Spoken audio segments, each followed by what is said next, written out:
ସେମିତି କଣ ହଉଛ ତମେ? କେତେ ଦିନ ପରେ ତମକୁ ଦେଖିଲି। କାଣ ହେଲ? ଲେଗ ପିସ୍ ନେଇ ଯାଉନ ତରକାରୀ କରି ଖାଇବ। ଲମ୍ବାଇଲ ଖାଲି ସବୁବେଳେ।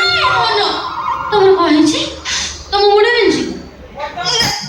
ତମ ପେଟ ଗ୍ୟାସ୍ ହେଇଛି? ଆଉ ତମର ହେଇଛି କଣ?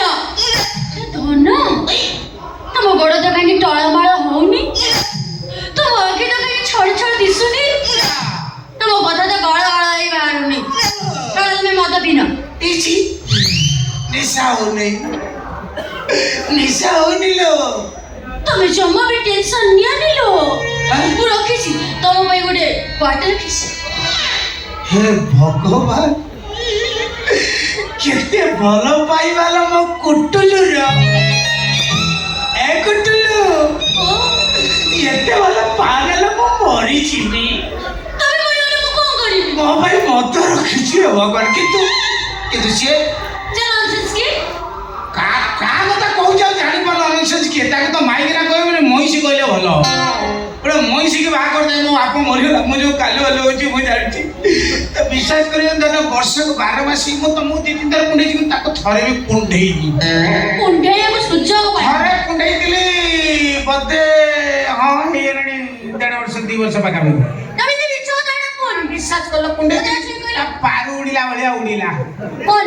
ଦେହ ସାରା ଘମିର ଛାଲ ସବୁ ବାହାରେ। ମାନେ ଯୋଉ ଘମିର ହେଇକି ଏମିତି ସେ ପାରୁ ଉଡୁଛି, କାଟି ଛାଡୁଛି। ଶାନ୍ତିରେ ଟିକେ କୁଣ୍ଡେଇ ପାରିବୁନି। ତାପରେ ବର୍ଷକୁ 12 ମାସ ତା ମୁଣ୍ଡରେ ଉକୁଣି କହିବୁ ଯେମିତି କୁଟୁଲୁ କଇଁଚ ଛୁଆ ଦେଇଛି। ହଁ, ଆଉ ଗାଧେଇକି ତ ଶାଢୀ ଶୁଖେଇ ଦବ, ସରିଗଲା କଥା ଆଉ। ମୋ ଧନ କେତେ ସହୁଛନ୍ତି? ଦରକାର ନାହିଁ ନା, ଆଉ ଦରକାର ନାହିଁ।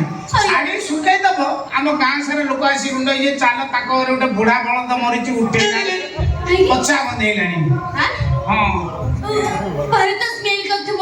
ତମେ ଏମିତି ଷ୍ଟାଇଲ କରି ସ୍ମେଲ କରୁଥିବ, ଏଟା ପୁରା ଡ୍ରେନ୍ ଭଳିଆ ଗନ୍ଧ କରେ। ଏ ଧନ ମୁଁ କେତେ ଶାନ୍ତି ମୋ। ମୁଁ ଜାଣିନି ମୋର ଏଠି ଶାଢୀ ଶୁଖିଲେ 100 ଟଙ୍କାର ଲାଇନ୍ ଲାଗେ। କଣ ଶୁଣିବା ପାଇଁ? ନା ମ, ସମସ୍ତେ ଜାଣିଛନ୍ତି ମୋର ମାତ୍ର ଗୋଟିଏ ଶାଢୀ। କୁଟୁଲୁ, କଇନା ତମର ଗୋଟିଏ ଶାଢୀ? ହଁ, କୋଉଦିନ ଗାଧଉଛୁ? ସେ ଶାଢୀଟା ଶୁଖିବାକୁ କେତେ ସମୟ ଲାଗୁଛି? ନା ସତକୁ କେତେ ସମୟ ଲାଗୁଛି? ମୁଁ ସେତିକି ସମୟ ତମ ଦୁଆରେ ଖାଲି ଚିଆର ଖଣ୍ଡେ ପକେଇ ବସିବି, ଆଖି ସୁଖ କରିବି। ମତେ ଲାଜ ଆସୁଛି। କେତେ ଦିନ ଥରେ ଥରେ ଗାଧଉଛୁ? ଜାଣିଛ ନା, ମୁଁ ଅତି ବେଶୀରେ ମାସକୁ 2 ଥର ଗାଧାଏ। ଜମା 2 ଥର? ତାହେଲେ ଆମ ଘରକୁ ଯାଇଥିଲ ଗାଧେଇକି ନା ଆଉ ଗାଧୁଆ? ତମ ଘରକୁ ଯେବେ ଯାଇଥିଲି ତା 8 ଦିନ ପୂର୍ବରୁ ଗାଧେଇ ଦେଲି। ହ୍ୟାଲୋ, ମୋ ପୁଚୁ 20 ବାଜିଥିଲ ଥରେ ଥରେ ଗାଧଉଛି, ତାପରେ ପଦ୍ମ ଭଳିଆ ବାସୁଛି। ତାହେଲେ ପଦ୍ମିନୀ ଜାତୀୟ ନାରୀ ଆଉ। ନା ନା, ବିଶ୍ୱାସ କର, କିନ୍ତୁ ଏତିକି ମାନେ ବିଶ୍ୱାସ କର, ମତେ କଣ କହିବି, ମୋ ଭାଷା ଆସୁନି ତମକୁ ଦେଖିଲା ପରେ। ମାନେ ମତେ ଲାଗୁଛି 16ଟି ଫଗୁଣର ରଙ୍ଗରେ ଗାଧେଇକି ତମେ ମୋ ଆଗରେ ଠିଆ ହେଇଛି, ଆଉ ପାଦେ ଆଗେ ଆସିଲେ ମୋ ଦେହରେ ନିଆଁ ଲାଗିଯିବ।